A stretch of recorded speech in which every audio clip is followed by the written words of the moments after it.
dia, boa tarde, boa noite. Eu sou o Rubem Lopes. Pessoal, aqui é o Valdson Venceslau. Estamos aqui para mais um episódio do Razão Araguaia. Temos várias pautas para a gente ler, opinar e informar. E a gente quer saber o que você acha delas, tá bom? Então, vamos começar, Valdson? Qual é a primeira que a gente tem hoje? Hoje, vamos fazer naquele método, né, o último que a gente usou, que é falar primeiro das pautas internacionais, né? Entendi. Cara, olha, essa aqui é internacional, mas é nacional também, né? O governo americano revogou o visto da embaixadora do Brasil nos Estados Unidos. Cara, Bota fé. Isso já é, se eu não me engano, já é uma resposta, eu acho também, não é? Isso, a argumentação que o Trump usou foi de que o Brasil demorou para dar o agreement, né? Pô, pode mandar o embaixador de vocês para cá, que é o tal de Daniel Perez. Sim. E aí o governo brasileiro falou, não é isso, não sei o quê. O governo brasileiro tentou ensaboar, tipo assim, não é bem isso, né? A gente ia aprovar e tal, mas o governo americano se precipitou. E aí, em contrapartida, o próprio presidente dos Estados Unidos falou, não, mas é o direito do presidente americano, né? Colocar quem não quer. Mas isso, cara, não tem precedentes. Isso não é normal na diplomacia. Eu acho assim que já existe, né, ali uma falta de vontade também da diplomacia, né, entre Brasil e Estados Unidos. Eu acho que não é de agora, já tem uns anos. Eu acho que o presidente Donald Trump, ele gosta desse nível de autoridade, né? Eu sou maior, eu sou mais poderoso e então eu faço. Eu acho que falta um pouco mais de bom senso pro presidente americano em relação a alguns probleminhas que não deveriam chegar a certos pontos. Eu acho que é algo muito sério, muito grave para um problema tão pequeno, acredito. Não, concordo totalmente, cara. O Trump, ele meio que rompe certas regrinhas de civilidade que assim, só era aceito, sabe?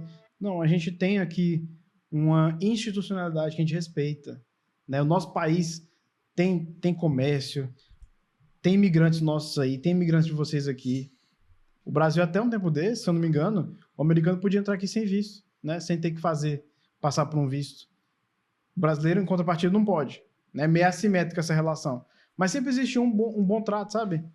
São os cavalheiros. O Trump, ele já rompe essas noções de cavalheirismo que a diplomacia carrega. Eu sempre achei, cara, e isso ficou muito nítido pra mim, teve uma reunião, eu acho que há umas 3 ou 4 semanas atrás. E nessa reunião estava ali, né, grandes líderes, e ele chegou atrasado. Eu acho que até contei essa história pra você, né?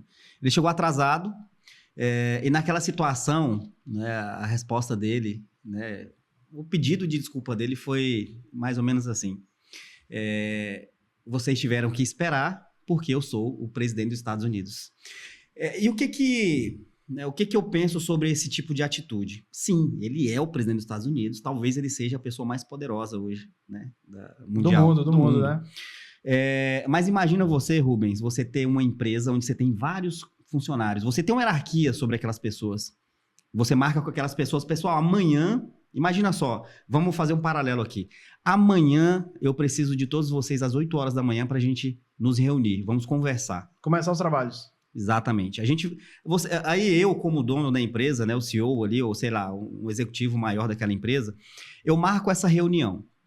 A reunião está marcada para as 8 horas da manhã, todo mundo se programa, né, acorda um pouco mais cedo, não vamos chegar atrasados. E eu chego lá 8h40 da manhã, né? E a minha desculpa, né, para aquelas pessoas que aguardaram, né, foi simplesmente, né, a minha resposta para aquelas pessoas, dizendo melhor, foi simplesmente: eu sou o dono, então por isso que vocês tiveram que esperar. Eu acho que é mais ou menos assim que ele trata. Provavelmente, uma pessoa que lida assim com os seus subordinados, né, ele não tem muitos ganhos a médio e longo prazo. As pessoas as pessoas que estão ali, né, naquele universo dessa empresa, elas provavelmente estão buscando outra coisa para fazer a não ser, né, ser subordinado daquela pessoa. O que você está querendo dizer é que os países não vem a hora do Trump passar. Exato, cara. Elas estão dormindo e acordando pensando menos um dia. Exatamente. Entendeu? Pô, daqui a pouco esse cara muda o governo, né? Eles alternam mesmo lá entre democratas e republicanos, mas vamos pra próxima? Vamos pra próxima. Internacional ainda, a gente tem aqui algumas notícias de F11, eu estou ali no X. Isso. Algumas notícias sobre o Estreito de Hormuz, guerra do Irã, porque tem uma notícia quente, cara, que saiu. Inclusive, vê esse link não, vamos no outro. Esse aí, exatamente. Traduz a página, por favor. Desce um pouquinho. Aqui é mais uma notícia de imposição de sanções dos Estados Unidos, né?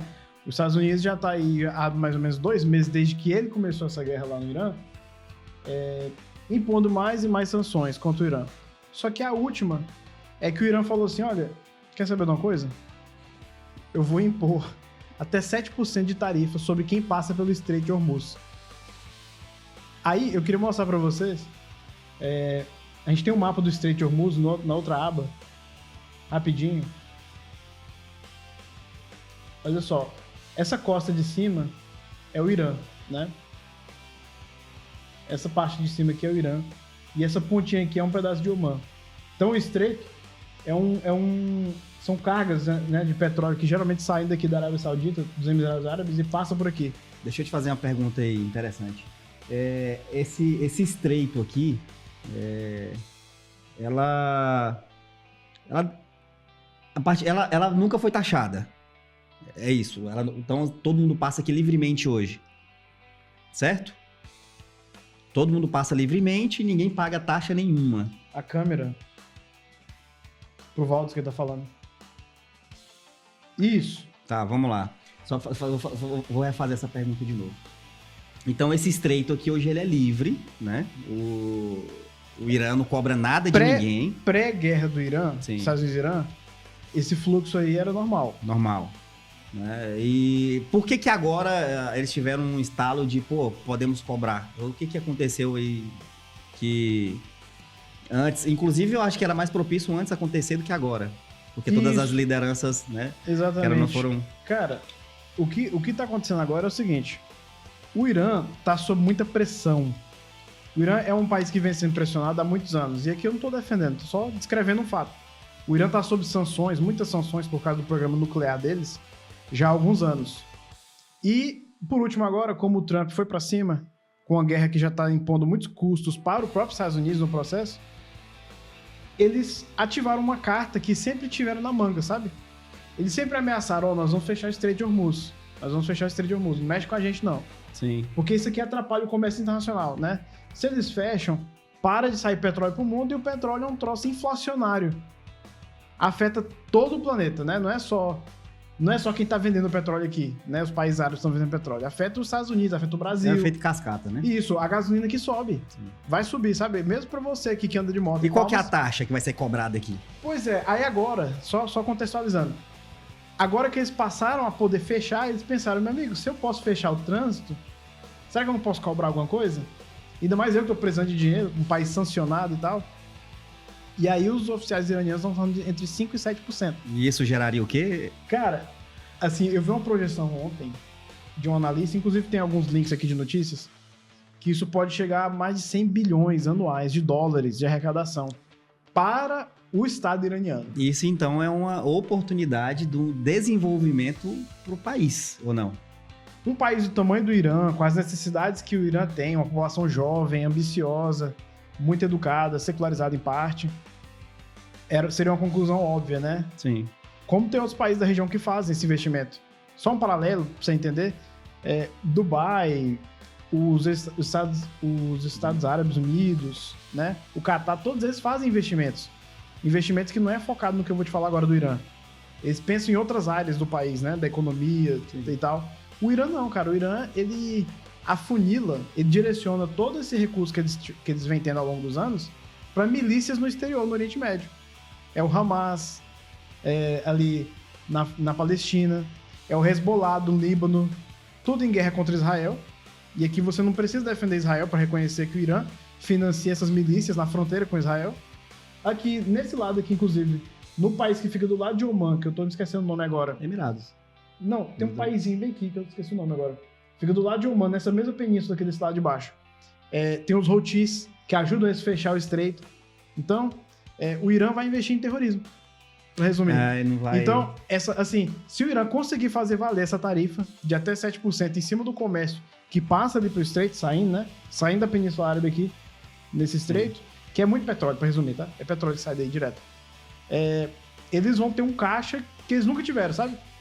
Assim, se eu não me engano, é um terço, mais de um terço do PIB deles. Tu imagina o país... Imagina se o Brasil crescesse aqui. A arrecadação... 30% a mais. 30% do PIB. O PIB do Brasil tá o quê? Uns 5 trilhões de reais? 10 trilhões de reais? Eu não lembro o número exato. É como se a gente adicionasse... Mais 3 trilhões. Mais 3 trilhões. Deixa eu te fazer outra pergunta trilhões. importante em relação a isso aí. Então, assim, uma pergunta não. Mas já tem uma repercussão, tá? Inclusive tem um outro link aqui que fala sobre o pessoal que trabalha, os transportadores, sobre isso. Mas faz a sua pergunta. Então, resumidamente, eles fechando esse canal, né? E taxando ali 5%, 7%, que geraria 100 bilhões. Então, na sua análise, isso pouco beneficiaria ali a população, o país em si. Tudo isso seria investido em poder. Esforços bélico, militares. Esforços militares. Entendi. Cara, pode ser. Não vamos fazer uma análise aqui muito, como é que fala? Maniqueísta. Sim. Não vamos aqui fazer uma caricatura do Irã. Embora o Irã dê motivos para ser uma caricatura, para fazer uma análise grosseira sobre eles. Pode ser que parte desse dinheiro ele usaria para alguns projetos, para reconstrução lá dentro, né? Oportunidade para sua juventude que está se manifestando em tempo e fora de tempo. Com guerra ou sem guerra, eles estão lá fazendo manifestações nas ruas. Sim. Mas o Irã se tornaria uma potência militar. Esse é o resumo. E aí, só para você entender o contexto como um todo, para quem nos assiste, o Irã nunca tinha fechado o Estreito de Hormuz. Ele passou a fechar por causa da guerra e agora tá vendo que pode cobrar. E isso pode transformar ele numa potência militar. E existe alguma força internacional, algum aglomerado de países que poderiam impedir essa taxação ali? Cara, a gente tem uma outra notícia aqui relacionada sobre esse assunto ainda, ó, que é o seguinte, ó, pedágios no Estreito de Hormuz prejudicariam meios de subsistência em todo o mundo, alertam armadores. 8 importantes organizações de transporte marítimo assinam cartas se opondo às taxas em hidrovias críticas. Então existe uma força contrária aí também. Exatamente. Por que 8 das maiores associações de transporte marítimo do mundo pediram à ONU, né, às Nações Unidas, que se opõem aos pedágios no Estreito de Hormuz em meio a relatos de que Irã e Omã estão se aproximando a um acordo para administrar a hidrovia crítica. Esse grupo, vamos chamar assim de sindicato ou grupo de armadores, né, de organizações que fazem transporte, mandaram uma carta para a ONU e falaram, dá uma conversadinha lá com o pessoal do Irã, porque essa taxa aí vai prejudicar o nosso comércio, né? Vai causar desemprego, vai aumentar os custos. E levando isso para um cenário um pouco mais crítico, existe uma possibilidade, já existe, já está acontecendo nesse momento, mas do agravamento da guerra em relação vamos falar de retaliação, por exemplo, né? Vou taxar e por causa da taxa a gente vai retalhar o Irã por causa disso. Você acha que existe também essa possibilidade? Você acha que existe um preço a ser pago, por exemplo, o Irã se ele fizer isso? É isso? Cara, os Estados Unidos já fez. O grande problema todo aqui é porque os Estados Unidos já gastou essa munição. Você entende? Entendo. Tipo assim, eles já lançaram um monte de foguete lá em cima do Irã, já moveram a marinha lá pra perto. Tipo assim, eles só não foram. Eles só não colocaram ainda soldados lá dentro, né? Não fizeram essa parte. Mas a próxima escalada seria essa. Vamos fazer uma invasão de terra no Irã. A única cartada seria essa. Mas eu não consigo ver nesse momento, em meio a eleições lá nos Estados Unidos e nos outros países da Europa, tá, também. Eles fazendo uma invasão por terra, sabe? De soldados. Eu não sei se eles fariam isso. Porque o Trump, o contexto que eles estão hoje, cara, eles já gastaram muito dinheiro com a guerra. O Irã tá segurando o tranco. O Irã tá segurando o tranco. O preço do petróleo tá subindo no planeta inteiro. E mais essa, agora eles passam. Então, pode ser que o Irã, digamos que ele não coloque 7%, 5%. Mas se vocês colocarem 3%, não é dinheiro pra caramba. É dinheiro pra caramba. E agora, a última pergunta pra encerrar. Esse cenário de taxar ali, né, esse canal, é uma derrota pro Donald Trump? E isso atrapalha ele nas eleições? Com certeza, porque ele não vai poder dizer que ele ganhou a guerra. E o Trump tem muito isso. Ele gosta de dizer que ele é o vencedor, que ele ganhou. Ele não vai poder dizer isso E agora. que geralmente dá muito certo com todo mundo, né? É, assim, com todo mundo. E o preço do petróleo vai subir, né? É consequência grave. Ou seja, antes dessa guerra do Irã, o preço do petróleo era 1. Começou a guerra, o petróleo subiu. Você lembra que a gasolina era... Sim. Né? Sim. E hoje tá em 7. Uhum. Então... E a taxa ainda não existe, hoje. A pessoa usar só pra 7,50? Pra 8? Ou pra 10? Não é previsível, sabe? Quanto que vai ficar lá na bomba. A gente não sabe até quanto isso percorre até a ponta, né? Exatamente. Vamos aguardar, né? Novas... em cadeia. Novas... Mas é interessante a gente comentar uns negócios que a gente não tem controle nenhum, né, cara? Tipo assim, tá totalmente fora do nosso controle, mas quem tem controle tá fazendo isso de maneira atrapalhada, que é o caso do Trump. É engraçado que toda semana, né, a gente coloca mais um capítulo. Isso, você lembra que nos 3 primeiros episódios, a gente sempre vai falar sobre esse assunto e sempre tem uma novidade? Tem uma novidade e é ruim. Sempre ruim. É uma deterioração. E tem um último link bem aí, que é o do The Guardian. Abre bem, por favor. Que fala especificamente sobre isso. Não, esse aqui na verdade é um do Irã em si, mas pode ser esse mesmo, sobe um pouquinho. Esse foi o que a gente acabou de ver, né, das taxas. Abre bem ali aquele link do Maps. Isso. Aqui no Google Maps você pode ver melhor, tá? O que a gente estava comentando. Essa pontinha aqui é do país de Oman. Essa pontinha aqui desse lado de cá, e da parte de cima é o Irã, que controla essa passagem. O petróleo vem desses países aqui que estão aqui para a esquerda e passam por aqui. E aí, só para você entender por que esse estreito é importante. Dar a volta, ou seja, ir por outras rotas é muito mais caro, né? Isso pode até explicar o encarecimento do combustível atualmente. E por isso que ele é tão relevante. Ô Rubem, tô observando aqui. Essa pontinha aqui, ela não é o Irã. Não. Né? Ela é de Oman. É Oman. Isso. Então, por que o Irã detém? Então, por que o Irã taxaria, sendo que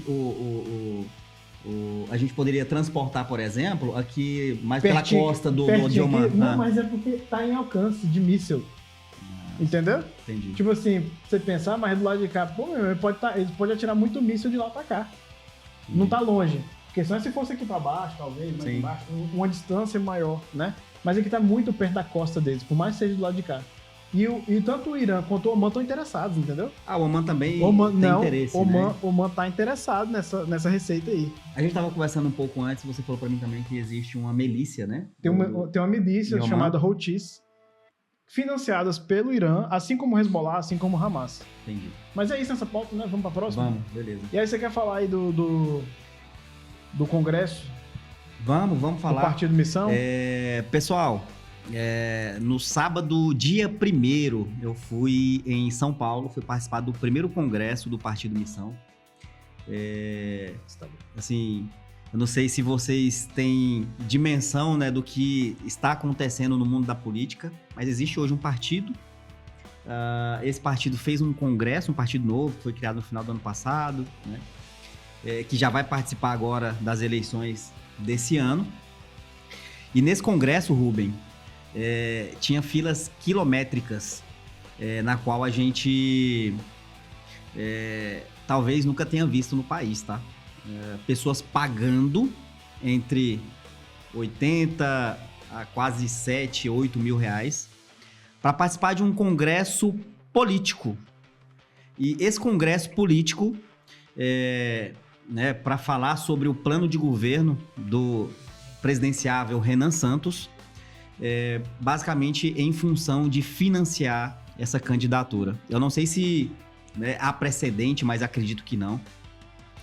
Rubem, uma turma de mais ou menos 7, 8 mil pessoas pagando 7 como mil se pessoas? fosse entrada de um show internacional, pagando para participar de um evento político, cara. É surreal, né, cara? É surreal. Eu nunca vi nada parecido. Mas é um partido que foi recém-criado. Você pode falar mais sobre isso? Esse partido, ele surge do Movimento Brasil Livre, né? Um movimento que... Inclusive, esse movimento que é o responsável pelo impeachment da Dilma, né? Sim. Nasceu lá em 2014, né? As convocações das manifestações foram dando certo. Em 2016 acontece ali, né? Concretiza o impeachment. E esse movimento, ele se torna muito forte na política. Ele... né, usando os partidos políticos, ele elege alguns, né, alguns nomes, como vereador, como deputado, como os deputados, né, e a partir dali existe todo um trabalho. A militância, né? Ela sempre que a militância do movimento, ela sempre quis galgar alguns cargos executivos. E sempre era barrado. Não sei se você lembra, mas o Arthur Mamãe Falei tentou algumas vezes, até conseguiu. O Kika Taguiri, né, foi sacaneado, acho que em 2022. Né, ele estava muito bem nas pesquisas. O Kim ia bem pra caramba nas pesquisas. Ia bem. Pra eleição de 24 em São Paulo. Se não me engano, União, né? Que boicotou a candidatura União Brasil, dele. por pura jogada, né? Exatamente. Local deles lá. Então, assim, cara, eu acho que o movimento, ele cansou, sabe? Cansou de ser colocado para escanteio, não ser levado a sério em outros partidos. E fui participar desse primeiro evento. Cara, surreal o que eu vi, né? Pessoas totalmente engajadas, cara, nenhum famoso, tá? Eu tô falando pra você que tinha 7 a 8 mil pessoas e não era pra ver nenhum famoso, não tinha ninguém famoso ali. Além das lideranças do movimento, além das lideranças do Partido Missão. Pô, e 1º de agosto não é mais férias. O pessoal saiu em meio aos seus dias de trabalho, essas coisas. Ô Rubem, você precisa entender o que tá acontecendo, e eu tô avisando isso pra muita gente. Existe um movimento hoje que ele já tá acontecendo. Ele tá crescendo, assim, com muita solidez, com muita consistências. E hoje ele já faz um presidenciável com pelo menos 10% das intenções dos votos. É o Renan nas pesquisas, né? Renan nas pesquisas. E você vê, assim, eu vou falar pra você, quase todas as pessoas, eu não posso falar todas, mas quase todas as pessoas que estavam ali, elas tinham apenas um objetivo. Trabalhar pro Renan. E não é que é gratuitamente, é pagando. Cara, tem precedente isso? Você já viu isso? Alguém, assim, sem interesse pessoal. Pode até ter, no futuro da minha família, né? Isso. Talvez o único interesse pessoal é esse. Mas sem lobby. Entendi. Eu acredito num projeto, eu acredito nessas pessoas e eu vou financiar isso. Cara, isso é surreal, cara. Isso é muito novo. Quando você participa disso e você tá ali próximo vendo aquilo, realmente enche de esperança e acredito que muitas notícias surgirão sobre esse movimento e a gente vai ficar acompanhando, viu? Isso não é comum na história do Brasil. Não é, assim, o Brasil, a política, como a gente está acostumado a ver, é sempre o mesmo projeto. Se a gente puder falar isso em todo episódio nosso, a gente está muito acostumado a ver sempre o mesmo projeto se repetindo. E aí tudo isso que você está me falando do Congresso, como é que foi, é interessantíssimo, porque não é comum, não é natural. Mas assim, pra gente continuar falando do Renan Santos, teve uma sabatina dele, certo? Sim. Teve sabatina dele essa semana, teve 2 sabatinas. Teve uma no G4 Antagonista e teve uma na Globo News. A da Globo News, você chegou a ver? Eu assisti, cara, na íntegra, inclusive.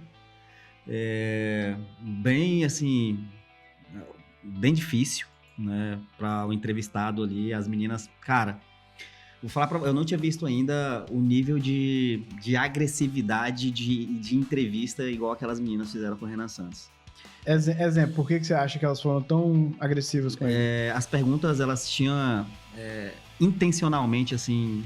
Eram perguntas carregadas? Carregadas, intencionalmente, a intenção de constrangimento.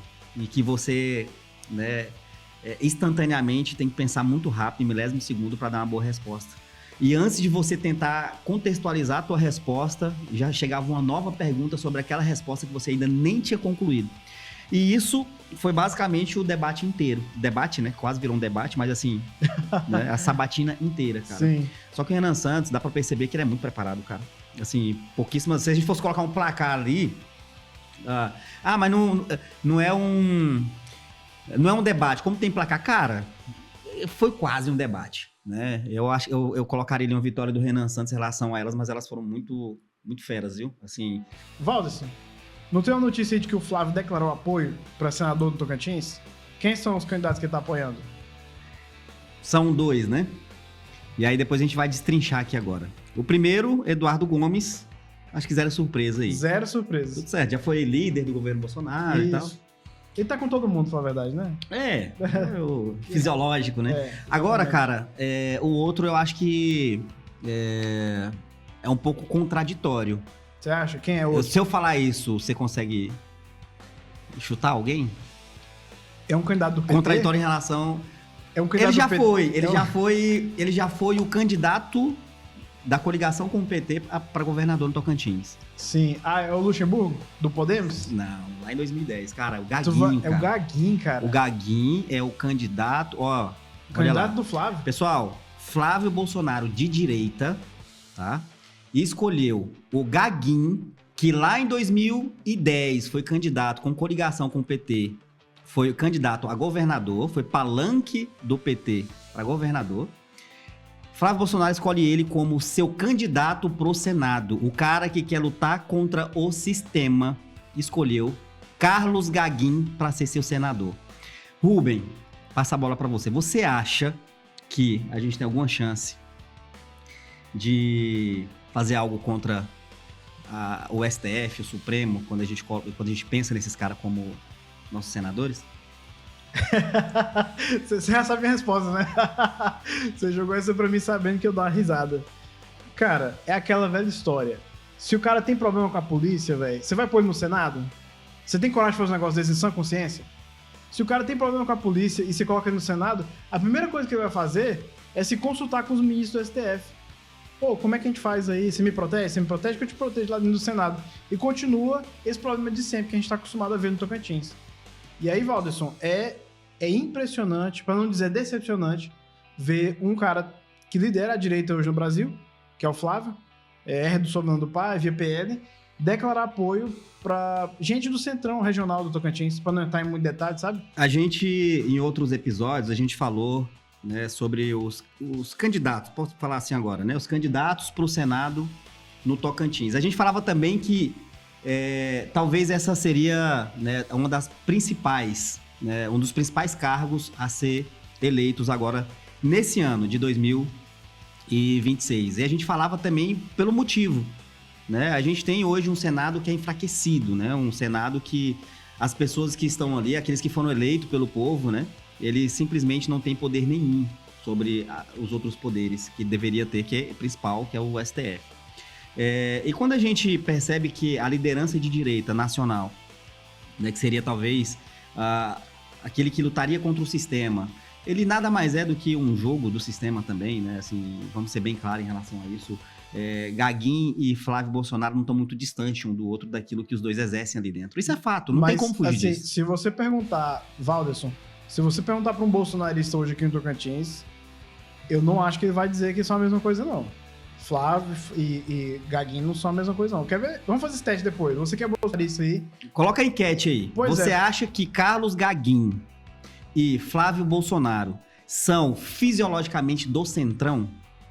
São a mesma coisa? É a mesma coisa. E assim, você que é bolsonarista, ou você que se considera conservador de direita, você vai votar em políticos do centrão? Porque assim, você votar em senadores, né, do centrão, cara, você tá contribuindo para continuar do jeitinho que tá. O Alcolumbre manda, o Alcolumbre negocia com o STF e etc. E eu vou falar algo aqui também que aquilo que a gente já vem falando há muito tempo. Cara, é cansativo, mas você acha que essa informação ela vai gerar algum impacto para o tocantinense? Você acha que o tocantinense, quando ele perceber que isso realmente é verídico, que ele vai ver, né, o Flávio Bolsonaro fazendo vídeos em favor do Gaguinho, que talvez estejam no mesmo palanque, você acha que o eleitor tocantinense ele vai se questionar em relação à verdadeira direita? Se Flávio Bolsonaro realmente representa ele? Você acha que vai existir algum tipo de questionamento? Cara, é uma resposta decepcionante, viu? Porque eu acho que não. Eu acho que não. E, cara, eu pensei num negócio aqui, quando a gente falava sobre os candidatos ao Senado, olha que interessante. Gaguinho e Eduardo Gomes são de que lado? Da Dorinha, né? Da Dorinha. Ou seja, quem será que o Flávio vai apoiar pro governo aqui? Sim, provavelmente o candidato, o palanque dele, né, com essa carta na mesa agora, né, provavelmente deve ser a Dorinha. E a gente achava que poderia ser o... A gente achava que seria o Vicentinho, né? Até eu teorizei assim, que se o Ataídes não conseguisse construir, ele iria pro Vicentinho. Mas o Flávio direito indo pra lá, você acha que o Novo não vai também? Vai, com certeza. Caramba.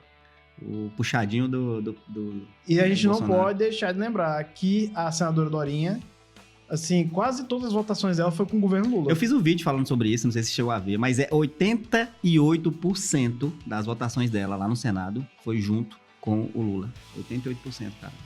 Interessante, muito interessante. O Flávio pode dizer, eu também. É perigoso o Flávio falar, eu também. Tá tudo certo. Tá tudo certo. Mas é isso, cara. Vamos pra próxima. Cara, tem uma última ainda. Tem a questão da escolha agora. Vamos assim, continuando a pauta, o vice, né? O Flávio vai ter um vice, né? Quem é o cara, você sabe? Vamos falar um pouco sobre ele? Alfredo Gaspar? Quem é Alfredo Gaspar, cara? Eu tô, assim... Eu vou falar pra você, quem não foi, né? Eu acho que é mais fácil. Quem é o Alfredo Gaspar, acho que já noticiaram bastante sobre ele. E por que tá sendo ele, na verdade, né? Assim, na minha humilde opinião, né? Aquilo que a gente acompanha da política, né, nacional, simplesmente ninguém quis, né, cara? Eu acho que ele buscava uma liderança mulher, pra ele abraçar o público feminino, e acabou que essa liderança, né, não apareceu. Acho que ele tentou alguns... Assim, teve a Tereza Cristina que se ofereceu, se dispôs, mas o PP não quis. Por que o PP não quis? É uma pergunta interessante, porque alguém me perguntou assim esses dias, se o Flávio é do Centrão, porque eu acredito que o Flávio é do Centrão, caso o espectador não saiba. Mas enfim, alguém me perguntou, se ele é do Centrão, por que o Centrão não quer dar a vice pra ele? E aí, qual é a tua avaliação? Assim, pra mim é uma resposta fácil. O Centrão, ele, mesmo que você seja do Centrão, talvez você não seja a melhor opção pra ele, né? Porque ele vai naquilo que tem de interesse próprio, né? Não é isso?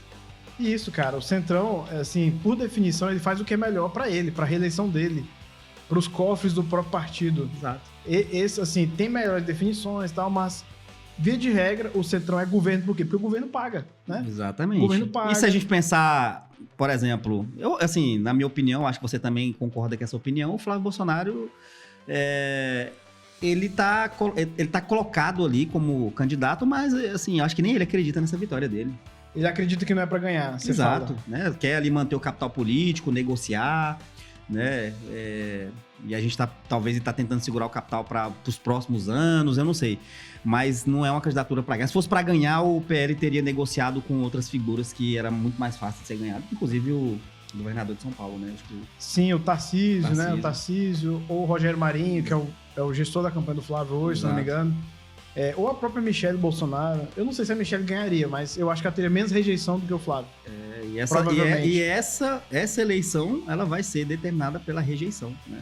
A gente não tá falando de eu voto nele porque é melhor, né? Eu voto nele porque se eu não votar nele, o outro pode ganhar, né? Então... Lula e Bolsonaro, se você olhar todas as pesquisas, você vai ver que eles dependem um do outro. Dependem um do outro. No Congresso, o Renan Santos falou bastante sobre isso. Não é um voto de afirmação, é um voto de negação, né? E isso é o que vai pautar as eleições desse ano. Mas, cara, então, eu acho que esse vice do Flávio não vai agregar em nada para ele em relação a votos, né? Que eu acho que ele estava galgando algo para isso, né? Para ele abraçar um público que ele ainda não tem. E perdeu uma grande oportunidade, talvez, ali, de sair mais fortalecido. Mas não perdeu, não por não querer, né? Acho que a explicação aí mais completinha, né, pra quem... Repetindo a pergunta, se o Flávio é do Centrão, ou é amigo do Centrão, por que o Centrão não colocou o candidato dele? Você colocou que foi uma questão de... Não é vantajoso pro Centrão nesse momento. Mas indo pro detalhe, é melhor liberar os diretórios. Por exemplo, União Brasil de São Paulo apoia o Flávio se quiser. Sim. União Brasil do Paraná apoia o Flávio se quiser. Agora, no Tocantins, talvez vai ter, mas Maranhão, Pará... Norte e Nordeste... Libera, né? Libera. Tipo assim, não vamos se queimar com o Lula, por exemplo. Exato. Né? Os caras sabem que o Lula, assim, na cabeça, o Centrão pode pensar, essa candidatura do Flávio não é pra valer. Eu não me queimo com o Lula, libera os diretórios estaduais. É um bom negócio pra eles. Negócio. É um bom negócio. Aí, Centrão sendo Centrão. Aí isso, sim, exatamente isso. Esse é o jogo. Pra quem perguntou pro Rubem, é exatamente isso. O Centrão, ele vai ser Centrão. Ele vai jogar benefício próprio, né? Independente se é nível nacional, se é estadual, enfim. Exatamente. Um último ponto que eu queria colocar era o seguinte. Essa declaração de apoio do Flávio ao Eduardo e ao Gaguinho. E o candidato do Republicanos ao Senado no Tocantins, o deputado Edi Borges, como que ele fica nessa história? Você acha que essa notícia aí chega pra corroborar a movimentação que a gente viu na mídia de que ele não seria candidato mais ao Senado? Cara, aí há um enfraquecimento dele, né? Eu não sei se durante a semana ele publicou alguma coisa falando sobre o assunto. Ele publicou. Publicou, né? Reafirmando e tudo. Reafirmando a candidatura para Senado. Isso. Mas é uma derrota para ele, né? Ele perde talvez uma grande oportunidade aí, porque a falta desse apoio diz muito sobre o que vai acontecer lá na frente. E assim, não tem como, dificilmente vai acontecer algo diferente disso. Já acho que a carta tá colocada na mesa, Gaguinho e Eduardo Gomes. Agora, o que vai acontecer com ele? O que você acha que poderia acontecer com ele? Cara, o pessoal fala que ele poderia ser candidato a vice-governador, mas eu já vi uma notícia de que o vice-governador seria um rapaz lá que era secretário do governo do atual governador. Não vou lembrar o nome dele agora. Então, eu tô pensando aqui que talvez ele pode voltar a ser candidato federal, não sei. Se arrumaria chapa pra isso também. Mas eu vi o vídeo do governador, sabe, reafirmando a candidatura dele. Ele reafirmando, do Eli Borges, ao Senado. Vi ele também com vídeo, mas pra todo lado que eu olho, assim, eu vejo alguns assessores do governador divulgando do senador Gaguinho. Então você fica a pensar, cara, será que não é o que vai acontecer? Eles vão sacrificar a candidatura do cara? Dentro hoje do Palácio, então, você acha que tá dividido? Tem pessoas que sim... Eu acho que tem alguém sendo enganado aí, sabe? Acho que tem alguém sendo enganado, pra resumir. Tem alguém sendo enganado e pode ser que os candidatos deles lá... Será que alguém está sendo enganado ou eles estão tentando, por exemplo, medir forças até o mais próximo possível da eleição? Olha, se medir forças depender do apoio do Flávio... Já é um... né? É um meio caminho andado pro Gaguinho, né? É bem caminhado pro Gaguinho e pro Eduardo. Só que assim... eu acho que essa briga era mais entre o Gaguinho e o Eli do que eu acho que o Eduardo tá... Mas você não sabe, o senador, o candidato a senador Eli Borges tira o voto do Eduardo também. Então, pode ser que ele também esteja articulando isso. Pode ser que ele e o Gaguinho poderiam estar fazendo uma movimentação para tirar o deputado Eli Borges. Alguém está sendo enganado, ninguém sabe quem. Exatamente. Então, mas só que tem vídeo do governador reafirmando que ele é o candidato e tudo, mas não tá bonita essa cena. O Tocantins, vale lembrar, tem muito candidato ao Senado, tá? Não é só esses três pessoal que a gente tá falando aqui, não. Tem o pessoal do Podemos, sim, que eu não vou lembrar o nome agora. Tem o próprio Luxemburgo. A gente tá falando de uma chapa, né? Isso, a gente tá falando de uma chapa só, mas tem vários candidatos ao Senado. Vai ser bem preenchido. Sim. Vai ter bem menos candidato a governador do que candidato ao Senado, pra você ter noção. Então, tem esse contexto local que eu acho que a gente ainda vai ver muita notícia sobre isso, sabe? Sobre essa questão da chapa do governo aí. Sim. Mais uma certeza que a gente tem é que aquilo que a gente sempre falou, né? Infelizmente, né? A gente não vai ser muito bem representado em uma grande oportunidade que a gente poderia ter, que era colocar 2 senadores que poderiam lutar pelas pautas, né? De direita. Cara, porque eles se colocam como direita, né? É mesmo? O Eduardo? Sim. Centrão, né? Entendi. Centro, né? Centro-direita. Não, peraí. Os eleitores deles são de direita, né? E agora, se você tem hoje um apoio do Flávio Bolsonaro, entende que o quê? Isso, que os caras são da direita, Eles são da direita, ou pelo menos amigos da direita. É exatamente isso, né? O Eduardo não tem dúvida de que ele se declara como de direita. Entendi, sim. Né? Eu posso falar, né? Sim. Meu amigo, eu sou de direita. O pessoal não tem o católico praticante? Pelo menos para galgar votos, né? Assim, o que eu falo, não o que eu faço. O Gaguinho, cara, agora já é um pouco mais complicado, né? O Gaguinho, pra você falar que é de direita, aí você tá, assim, tá muito distorcido da realidade, né, cara? Mas, enfim, é o que a gente tem, né? Tomara que a gente tenha menos danos lá na frente, lá em outubro, em relação a quem realmente vai ser eleito. Mas, assim, no próximo programa a gente pode retomar de novo esse contexto aí, tá? Em uma semana muita coisa acontece, pessoal. Agora que começa, né, cara? Exatamente. A partir da próxima semana que começa de verdade, a gente vai ter... Eu acho que a gente pode retomar, assim, trazer todos os candidatos, quem se firmou para valer, porque as convenções passaram, pode ter que ter nomes que tenham saído da disputa, por exemplo, ao Senado, por exemplo. Então, daqui até o dia da eleição, a gente vai trazer sempre essas coisas nos nossos comentários sobre isso. É isso. Mais pautas? Temos pautas? Eu acho que é isso por hoje. Encerramos. Falamos de tudo que a gente planejou falar aqui hoje. Depois de uma semaninha aí, né, de férias. Cara, eu viajei, você viajou também, pois né? Pois você viajou a trabalho? A trabalho também, a trabalho. Também. Eu passei uma semana viajando, fiquei 3 dias em Goiânia, 2 dias em São Paulo. E a gente ficou impossibilitado de gravar. Mas, galera, vamos lá. Eu preciso muito que cada um de vocês que acompanha a gente. A gente passa por um momento assim inicial, né? E esse momento ele é importantíssimo. Que se você vê em qualquer tipo de corte nosso, compartilha ele, tá? Coloca no seu story, enfim, compartilha com quem você acha que se interessa nesses assuntos. E mesmo que não se interesse, mune essa pessoa de informação daquilo que a gente vive aqui. É importantíssimo para todo mundo, importante para que a gente possa querer todo final de semana estar aqui gravando, sair dos nossos compromissos pessoais e profissionais, né, para criar algo, né, a médio e longo prazo que faça com que se torne grande, se torne relevante e informe cada vez mais pessoas, tá? Um prazer enorme estar com você aqui, meu amigo Rubem, Igor, Luiz Onça.